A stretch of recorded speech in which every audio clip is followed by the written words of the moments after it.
Tragic situation. The count: 4 victims dead, 17 in hospital after this despicable terror act in Vienna, Austria. Joining us to talk about this is Phil Gurski, President and CEO of Borealis Threat and Risk Consulting. Phil, thanks so much for the time. I wish this was under happier circumstances. This is a terrible story. It's terrible, Bill. And I know that you and I, generally talk when things like of this nature happen, but this is a current wave of things. And that was not just Vienna; it was Nice, it was Paris. A lot of police forces, Bill, in Europe are on high alert right now. I've heard of rumors of other attacks that have been followed in the past 24 to 48 hours. So, yeah, this is a very dangerous time, especially for our Western European allies today. Why does this happen in waves? It just seems, you're right, it's rarely an isolated incident. There seems to be a pattern here. Well, I think certainly some people are inspired by others. They see what's happened and say, hey, I can do that. And the beauty, if I can use that term, of some of these terrorist attacks is that they're very low tech. You don't need, to fly a plane into a building. You can pick up we've seen machete attacks. We've seen sword attacks. We've seen knife attacks. We saw a golf club, for God's sakes, in Canadian Tire a couple of years ago by a wannabe ISIS fighter.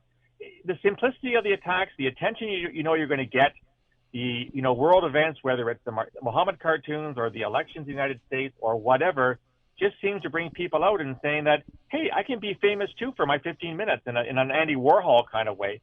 So I'm not surprised that they occur in waves. I think that people simply get to the point where they say, it's my time to do it, and I guess I'm gonna grab the ring now. It always raises the specter, though, as to whether or not this is an organized effort. And I know that, ever since we saw 9/11 and some of the stuff that was going on with Al-Qaeda and some other groups that do have organizations where there is a chain of command, do you get the sense that these are just people that are looking for their 15 minutes of fame at any cost to human life?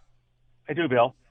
You're right. Historically, we had a much more sort of, top-down control and command with Al-Qaeda and Islamic State. But what these terrorist groups have done over the past couple of years, especially since the demise of the caliphate in 2019, is they've engaged in what I call the Nike brand of terrorism. Just do it. They put propaganda out, Bill. They give ideas. They stoke people up. They ramp them up to do things. And then they simply wait back and see what happens. And then often what you'll see in the aftermath is that ISIS will claim something it had nothing to do with, because it furthers its agenda. It frightens people to show that, hey, remember ISIS, the guys you claimed that you defeated? Well, guess what? We're still around, and we're inspiring people in Vienna, in Nice, and in Stockholm, and in London, and in Toronto, and Scarborough. So, yeah, you guys didn't defeat us. We're still a force to be reckoned with. So I do see these as more or less one-offs by people who are simply inspired by the brand and want to do something, and as we've just said, get their 50 minutes of fame. Are there cells, though, especially in Europe? It seems to be more predominant. And I'm not naive enough, Phil, to say, well, it's not happening over here, thank God. We know it is, that there are sympathizers over here, too. But even if there aren't people that necessarily want to act on this, are they sympathetic to this? Are they people who frequent some of these websites where this sort of thing is encouraged? Absolutely. We've known for years, even here in Canada, Bill, when I worked at CSIS, the vast majority of people were wannabes that follow the propaganda online. Sometimes they would contribute. They would download this stuff. They watch videos. We had cases of people, 12, 14, 16 hours a day consuming this garbage. I don't go as far as to call them cells per se, because that indicates a sense of organization, like the Toronto 18. Remember those back in 2005? Yeah. That was a real cell. I mean, they knew each other. They planned together. These are more or less just individuals who are in contact online and not necessarily in the offline world. And they basically get enough information and inspiration to do something. And yeah, we do have them here in Canada, and I'd be surprised if we don't see more attacks here in Canada. The bottom line, Bill, about all this is that, you and I have been talking for years about this phenomenon, and it worries me that everyone seems to think that, the Islamist extremists have gone away. It's all about the far right now. It's all about, the Proud Boys and the Boogaloo Boys and the soldiers of Odin and those kinds of guys. And I'm not dismissing the threat those guys pose. But if you look at terrorist attacks around the world, not just what happened in Vienna and Paris, but around the world on a daily basis, 99.9% of them are carried out by jihadis, by Islamist extremists. So let's please not pretend these guys don't pose a much greater threat to our security than the right wing does. They do, even here in Canada, I would argue. But Paris, you mentioned Nice and Paris, and of course now what's going on in Vienna. There seems to be a concentration of it there, Phil. And I know that once we start listing them, but there seems to be an awful lot of activity in the European capitals. Yeah, and that's for complicated reasons. I think certainly in a country like France, there's a history of having taken in a large immigrant wave in the 60s and 50s and 70s, whereby people were coming to get jobs, fairly lower class. There's racism in France towards Muslims, towards the ex-colonials in Algeria and Morocco and places like that. I've been to parts of Paris where, you don't want to go out at night because it's that bad in terms of crime. So there is a sense of sort of a lower class phenomenon. Less so in Austria that I know of. And although Sweden has its problem, England has its problem. But I don't want to oversimplify the situation, because not everybody who does this is a guy on welfare or a guy who feels discriminated against. Some of these people are actually doing fairly well, in their lives. They're well-adjusted people. They're part of society, and they're still inspired by this. And this is the conundrum we face, is that we can't profile this stuff, Bill. If it was all about people on welfare, that would make it easier for CSIS and the RCMP, but it's not. We got people with PhDs. We got people with families. We had a doctor, for God's sakes, back in 2010, part of a plot in Ottawa.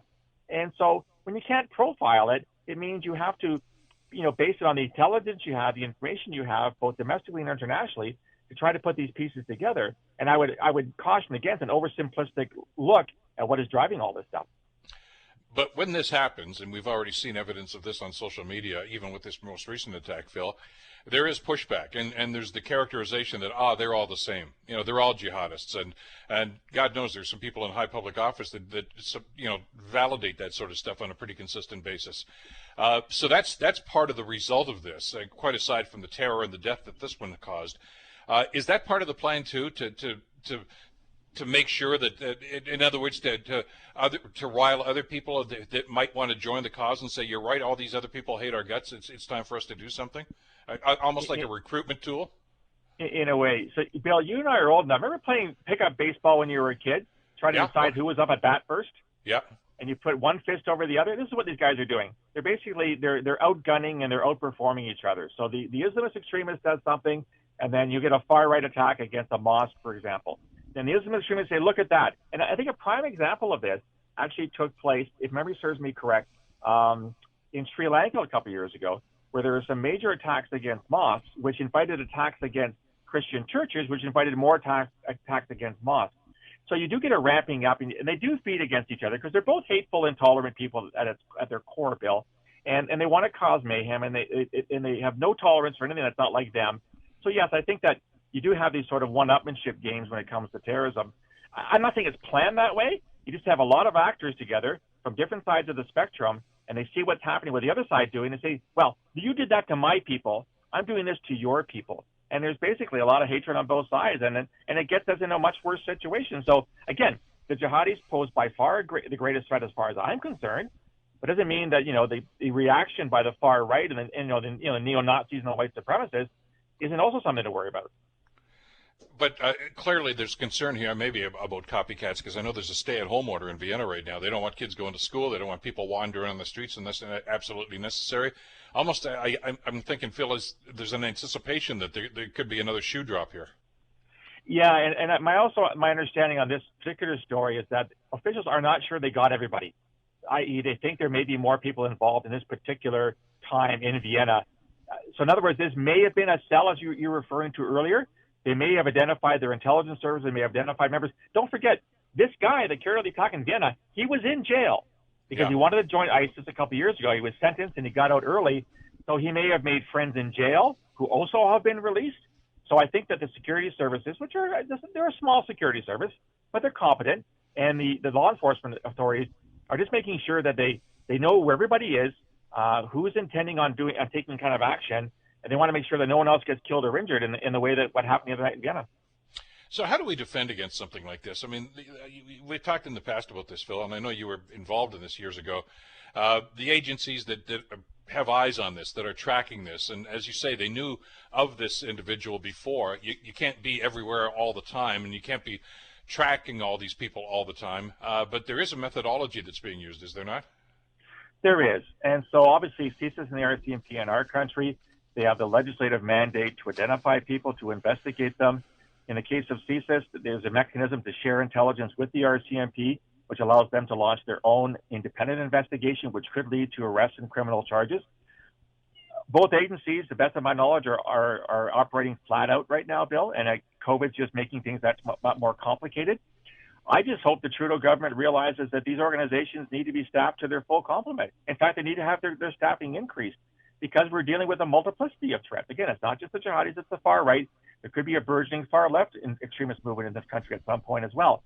I think we have the agencies that are competent to do this. We just have to make sure that they have the resources. On the other side, there's the whole, how do you prevent that thing? That's a whole other conversation, Bill, that would take us hours to get through.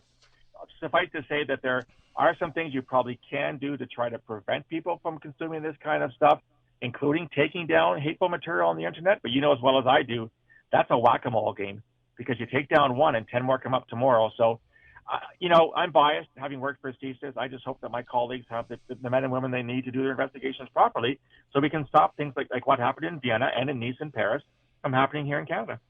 Do they have those resources? I mean, No. governments are always into austerity. You know that, Phil. And, you know, where they can cut a buck, they'll cut a buck. And not always necessarily with full knowledge of the ramifications of it. And you would think, and you've just identified two areas here, obviously with the jihadis that are still around, and we need to remember that. But now a threat from the far right, too, is some of the groups that we've talked about. And of course, they've got sympathizers on this side of the border. That's not just an American problem. You would think that governments of both countries would be aware of that and cognizant of that, and putting the appropriate facilities and funding, I guess, into stuff like this to make sure that we are on guard. I have bad news for you, Bill.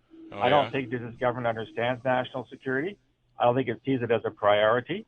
That certainly was my experience in working in intelligence in Canada. I hope that they get those types of resources and that they understand that this is necessary. But you're right. You know, we're working with an austerity budget. I mean, how much are we in debt over COVID? It's like $1 trillion or something. Yeah. So there'll be calls on all fronts to start, you know, paring back and cutting staff as opposed to hiring staff. And that's a tough call to make. I mean, you know, security intelligence is not the only priority in the room. You know, there's obviously people that are suffering because of the economic crisis over COVID. There are a lot of hands going up right now for funding, and they all have to be listened to. I just hope that there's at least some attention paid to national security. But I do know, you know, categorically, you never have enough resources to investigate everybody. When I left CSIS in 2015, there really was no significant far-right investigation because we just didn't see it as a threat back then. That's changed, obviously. But Sure. The question becomes, where do you get the resources from to look at the far right? You take them off something else. You take them off Islamist extremism. You take it off counterintelligence investigations against the Russians and the Chinese. I mean, you can't just invent resources tomorrow. I don't know that they've been given more money or more resources like we did after. We made it like Bandit, Bill, after 9/11. We all got a ton of money and a ton of resources. Those days are over. We were scared.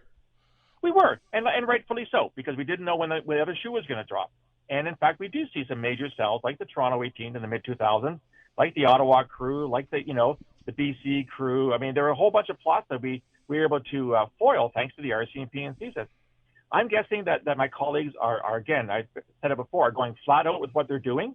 They're doing the best they can with the resources, but it's, expecting them to be perfect is unreasonable, and yet that's what the public expects. Because as I said before to you, when you work in security intelligence or law enforcement, you're only as good as your last failure.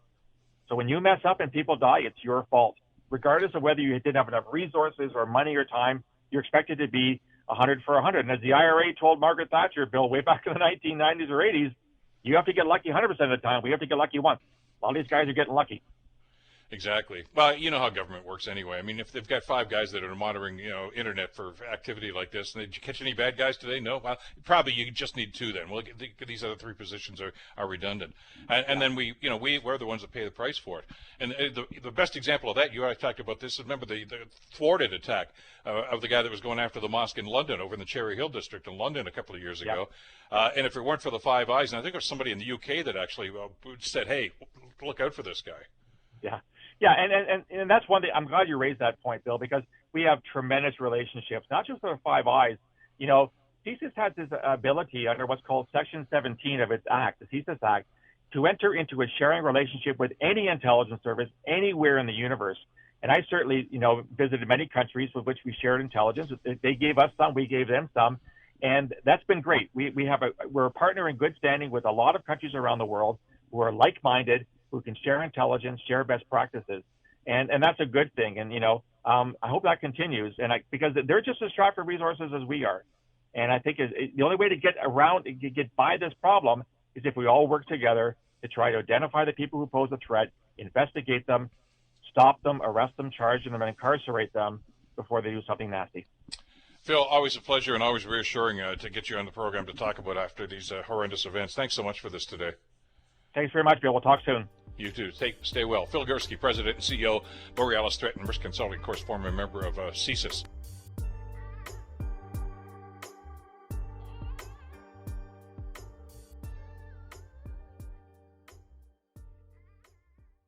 Today's video is brought to you by my latest book, When Religion Kills, a look at how the so-called faithful in many religions advocate murder in the name of their God. Buy it today.